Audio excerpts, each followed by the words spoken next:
déjà merci, hein, la première vidéo a super bien marché, donc on vous en est reconnaissant. Aujourd'hui, on va vous parler des différents outils pour faire de l'OSINT. Vous nous l'avez beaucoup réclamé en commentaire, un message privé pour qu'on vous montre un peu plus de pratique. Alors voilà. On va passer un par un sur l'explication en détail d'un bon nombre d'outils. Et n'oubliez pas de ne pas vous abonner, hein, comme d'habitude. Pour ceux que ça intéresse, restez parce qu'à la fin, on a des petits messages à vous faire passer et des questions à vous poser pour la suite de la chaîne. Donc maintenant, on va voir le premier outil, celui que j'utilise le plus, dont j'ai parlé dans la dernière vidéo.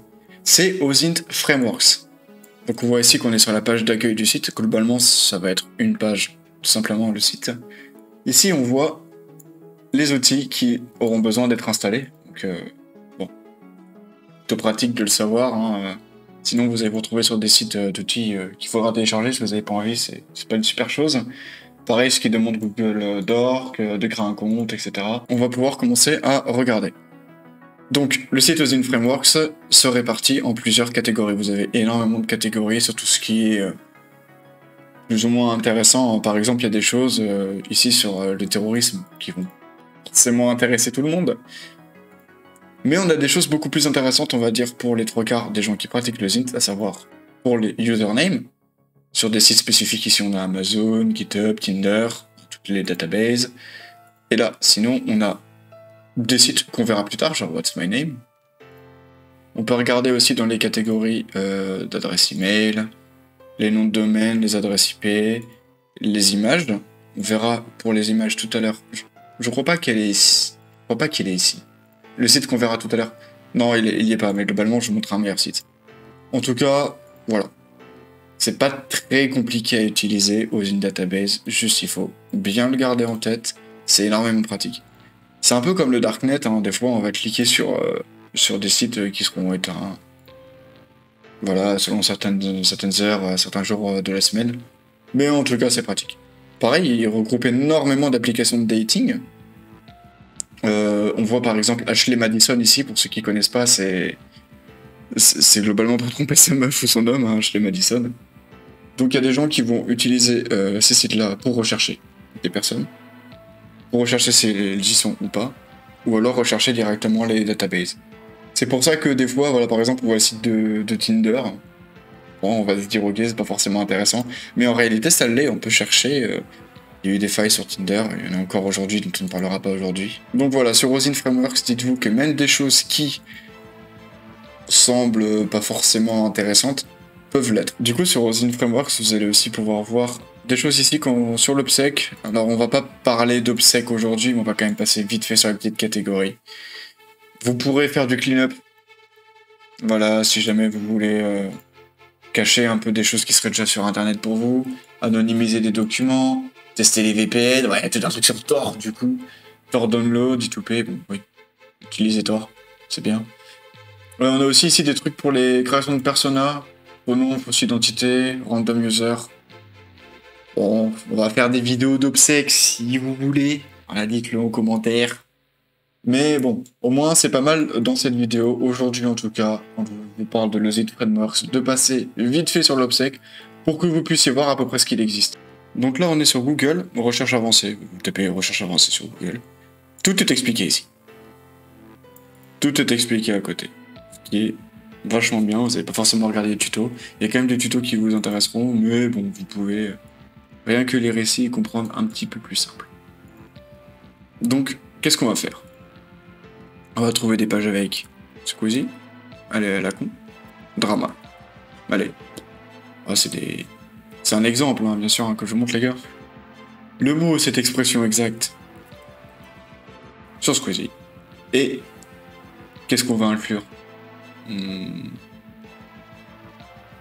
On va rien inclure, mais par contre on va exclure fake par exemple, des choses comme ça. Dans toutes les langues, dans tous les pays, dans tous les trucs, si tu donnes n'importe où, t'es un droit d'usage, on s'en fiche. Recherche avancée. Et là, voilà ce que ça nous met. Vous pouvez faire la recherche vous-même en tapant les bons critères, tels qu'on vient de les voir. Mais vous pouvez aussi passer par cette page-là, ce qui rendra la chose beaucoup plus simple. Et c'est avec ça, surtout dans les droits d'usage, les types de fichiers par exemple, on va pouvoir retrouver des documents. Par exemple, si je mets Squeezie, argent, comptabilité, je sais pas le mot exact, Squeezie, et qu'on fait la recherche par PDF Acrobat, on n'a que dalle. Mais on aurait pu, voilà, par exemple, retrouver des documents de comptabilité en public. Alors si je retrouvais ce type de documents, je ne le ferai pas ici évidemment, mais vous pouvez. Donc la recherche avancée Google, c'est une des premières choses qu'on va utiliser, c'est une des premières choses qu'on va apprendre, et c'est surtout une des choses qui va nous être le plus utile, bien plus que tout ce qu'on va voir par la suite. Donc maintenant, on va parler de carotte 2, je vais taper Squeezie. Donc voilà, je tape Squeezie, on voit une liste de tout ce qui va ressortir. Mais là où c'est plus intéressant, ça va être en tree map ou en pie chart. Et là, c'est plutôt pratique. Par exemple, sur la tree map, on peut voir la chaîne YouTube qui va ressortir. On peut voir Lucie Lambert. Je sais pas qui c'est. Pourquoi... Ok, donc c'est l'utilisateur qui s'appelle Squeezie, Lucie Lambert, sur Twitter, yes I. Mais en tout cas, voilà, on a tout ce qui va ressortir, Play, jeux vidéo, App Store, images, profil... C'est vachement bien pour venir vraiment scraper presque l'entièreté du web. Instagram, post, voilà, Lucie Lambert qui a volé le nom de Squeezie sur Twitter. TikTok, Vroom, Submarine, je sais pas ce que c'est. Bon, en tout cas, bref. Il y a des choses qui sont pas forcément intéressantes, mais au moins ça va pouvoir vous ressortir énormément de choses et les trier. Donc là, on est sur l'outil What's My Name. Pareil, je vais taper Squeezie. Pour la vidéo, dernière fois, j'ai tapé The Great Review, mais là, on est sur Squeezie, voilà, tout simplement. Et là, il va nous ressortir énormément de choses. Ici on a la liste, ici on a tous les comptes trouvés qui s'appellent Squeezie, sur Pinterest, Telegram, Friendfinder, Roblox, Paypal, voilà, ça c'est pas mal aussi pour rechercher les gens qui portent certains pseudos, un peu partout. Par exemple, il va falloir faire les différentes identités que va utiliser votre personne que vous cherchez sur internet, mais aussi les différents usernames, les usernames raccourcis, rallongés avec des chiffres. Va falloir penser à tout ça. On peut aussi voir les faux positifs. Alors là c'est notre fan, donc on s'en fiche. Mais il faut utiliser, voilà, ici, les faux positifs. Les faux positifs, ça veut dire que il y a des gens qui ont le pseudo, mais on pense que c'est pas la même personne. Mais on va quand même vous le ressortir en faux positif. Et là, les faux positifs sont extrêmement intéressants. Bon, ça n'a pas fini de charger, donc ça me les enlève, mais globalement, il y a Behance. Je pense que, voilà, potentiel faux positif. Ça peut être la personne qu'on cherche. Ça peut être une autre personne avec le même pseudo. Mais c'est bien de chercher de ce côté-là. Si vous cherchez du côté found et faux positif, là, vous serez pas mal. Il y a aussi les not found, pour savoir là où il n'y a pas le nom que vous cherchez. Par exemple, sur Imgur, sur Getter, il n'y est pas. Et là, ici, les documents résultent. Par exemple, le Times a des documents... Je sais pas pourquoi il y a des jouets, posters dédicacés par Squeezie, voilà. Et là, ici, on a Google Search, Web, Images. On peut chercher aussi les PDF, les PowerPoint, si vous cherchez du code, par exemple. Ça, c'est pas mal. Donc, n'oubliez pas What's My Name, qui est énormément utilisé, énormément pratique. Filtré par username, la liste, les trouver, les faux positifs, et les recherches de documents et d'images. Alors, donc là, on est sur Synapsint. Ouais, il propose différents services, différents tools, le mec est créé, mais on va parler de Synapsint. On peut rechercher des domaines, des IP, des IPv6, ASN, SSL, Analytics, AdSense, email, phone, Twitter, Bitcoin, CV, tout ce que vous voulez. Mais, pour la petite démonstration d'aujourd'hui, je vais mettre l'adresse email de la dernière personne sur qui j'ai fait de l'OSINT. Mais donc là, ça nous dit que l'adresse email a été vue dans 2 endroits, tels que Twitter et Gravatar. Il n'y a rien de suspicieux ou de malicieux sur cette adresse. Maintenant, là on voit donc tout un tas de choses plutôt intéressantes. Est-ce qu'il y a eu des activités malicieuses, des blacklists, etc., des data breach? Non, il n'y en a pas. Ça aurait été bon de savoir s'il y en avait, dans le cadre de mon enquête de la dernière fois. Donc là, j'ai pu voir directement qu'il n'y en avait pas. J'ai pas besoin de chercher du côté des leaks. Le domaine existe, oui. Réputation non attribuée, on ne sait pas. Il y a énormément de choses qui vont être très intéressantes pour nous. Et là en dessous, les leaks. Bon, là, il n'y en a pas. Mais s'il y en avait, on verrait l'idée, le nom, mot de passe, domaine et IP. Donc là, c'est vraiment bien ce site pour chercher s'il n'y a pas déjà eu des leaks sur les choses que vous recherchez, des activités malicieuses ou pas, etc., qui auraient été report. Là, il n'y a rien du de report. Évidemment, ça marche aussi avec les téléphones. On peut rechercher des Twitter, s'il y a eu des leaks ou pas, sur les IP. Bon. C'est bien aussi si on voit Bitcoin. Alors j'avais fait une blague la dernière fois, ouais, pourquoi pas. Mais c'est vrai que ça peut être très pratique. Ce genre d'outil va nous servir à gagner un temps monstre si vous voulez traquer un Bitcoin, ce qui peut être long, pas forcément long, mais on va dire un minimum chiant si on ne sait pas faire. Ici, on l'a directement. Donc là, on va voir le site Pmile. Il n'y a pas de français, mais bon, ça devrait aller pour vous les gars. Donc là, on va upload une photo. On va mettre une photo de Squeezie. On confirme, blablabla, blablabla. Et là, j'ai 10 recherches. Valable. Avec ma connexion, mais bon. Voilà. Vous savez très bien qu'on peut passer très facilement à côté de ce genre de choses en utilisant plusieurs connexions. Et donc là, il va mettre énormément de résultats. Et là, donc, qu'est-ce qu'on voit? On voit évidemment que la reconnaissance faciale de Squeezie a marché. On voit aussi des photos qui ont été prises de la même journée, qui ressortent en plus tôt. Ou alors des photos de presse qui ont été utilisées ou ont sorti ce genre de photos-là. Et là, on va pouvoir très facilement retrouver une personne partout où elle est, et retrouver aussi des choses, donc, comme je l'ai dit, de la même journée. Qu'est-ce qu'elle a fait cette journée-là? C'est toujours très intéressant. Bon, bien évidemment, le contour sera flouté, mais il arrive quand même, vous voyez ici, à trouver sur des petites miniatures en fond. C'est un outil extrêmement puissant, donc voilà, un moteur de recherche par reconnaissance faciale. Ensuite, vous cliquez, et là, on va vous envoyer Open Website, Open Image, en grand. Très pratique. Donc ouais, vous pouvez retrouver n'importe qui, rien qu'avec une photo. Un outil très intéressant que vous allez pouvoir utiliser aussi, c'est l'extension Chrome de n'importe quel navigateur de la Webpack Machine. Au lieu d'aller sur le site Webpack Machine, vous pourrez directement demander à cette extension de vous montrer les pages telles qu'elles étaient à une certaine date, à une certaine heure. Ça va être extrêmement intéressant, surtout pour les comptes Twitter supprimés, si vous arrivez et que Twitter...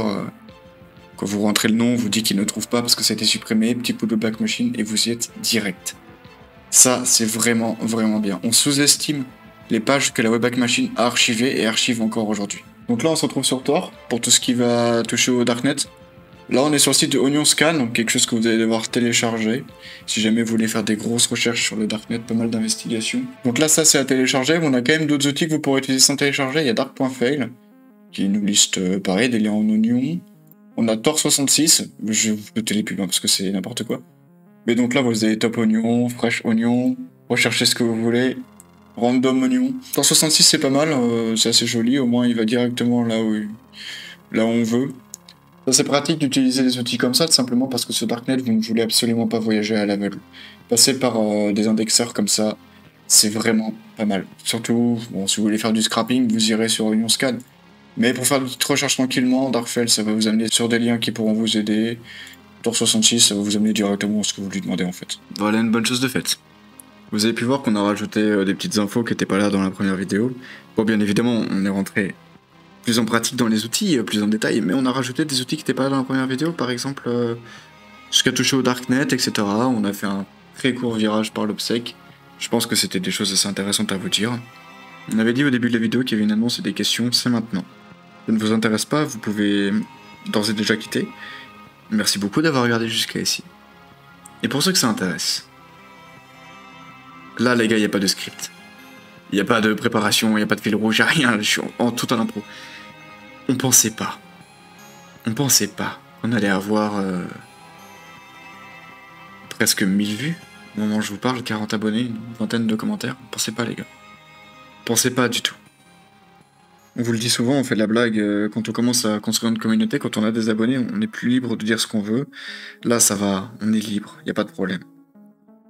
Mais avoir une communauté, quand même, ça me donne envie de bâtir la suite de la chaîne avec vous. Donc les questions que j'avais à vous poser. Qu'est-ce que vous voulez voir pour la suite? Bien sûr, pour ceux qui ont lu le à propos de la chaîne, même si je pense... très peu de gens lisent les descriptions, mais la description de la chaîne, voilà, c'est vulgarisation, domaine du renseignement, de la tactique, de l'équipement militaire ou assimilé. On est là pour ça. On n'est pas forcément là que pour parler d'ordi, pas forcément là que pour parler d'informatique. On n'est pas forcément là que pour parler de renseignement, on est là pour parler de tous les milieux underground en réalité. De toutes les trucs, les astuces, les choses que vous avez à savoir, comment faire des choses qui touche au milieu underground. C'est pour ça qu'on parlait là de retrouver n'importe qui sur internet. Ouais, on parle d'Ozint. Mais c'était un peu ça l'idée. La chaîne va continuer à grandir, je l'espère. Mais j'aimerais bien le faire avec vous, donc répondez, qu'est-ce que vous voulez voir? Moi j'ai des idées, que je peux vous dire maintenant. Et c'est un peu ça l'annonce. Vous allez me dire dans les commentaires, sur tout ce que je vais vous lister, est-ce que vous serez intéressé ou pas? Qu'est-ce que vous voulez voir? Et bien sûr sur les vidéos sérieuses, par exemple comment crocheter des serrures, trouver des urbex, aller en urbex, s'équiper pour les urbex. La résilience, en milieu naturel, en milieu urbain, les armes blanches, le renseignement de terrain, la protection rapprochée, les bases de l'espionnage, de l'infiltration. Des choses comme ça. Si ça vous intéresse, dites-le moi en commentaire. J'avais aussi eu des idées. Et là, j'aurais vraiment besoin de votre avis, parce que je suis pas vraiment sûr. Mais on pourrait faire des vidéos, si vous voulez, un petit peu plus divertissement. Par exemple, il y a énormément de jeux vidéo très underground dont on pourrait parler. Vous savez, tout le monde connaît Postal. Mais il y a ce jeu-là, le Coffin, là, avec la meuf qui fait de l'inceste et du satanisme. On pourrait analyser ce genre de choses, ça pourrait être très drôle. On pourrait analyser aussi des dynamiques. Des dynamiques qu'on voit sur internet, par exemple l'ordre des 9 angles. C'est parti très loin, il y a des choses de fou. En tout cas, bref, voilà. Si jamais tout ça vous intéresse, dites-le nous. Faites-nous part de votre avis. Est-ce que vous voulez voir améliorer? Est-ce que vous avez aimé la vidéo que vous venez de voir? Qu'est-ce que vous voulez voir pour la suite? Dites-nous-le. Bah, c'est tout ce que j'avais à dire. Commencez à connaître la chanson, hein. Ceux qui ont vu la première vidéo, restez forts. Les moments sont durs. Restez forts les gars, restez soudés. Et puis vous abonnez pas. Allez, ciao.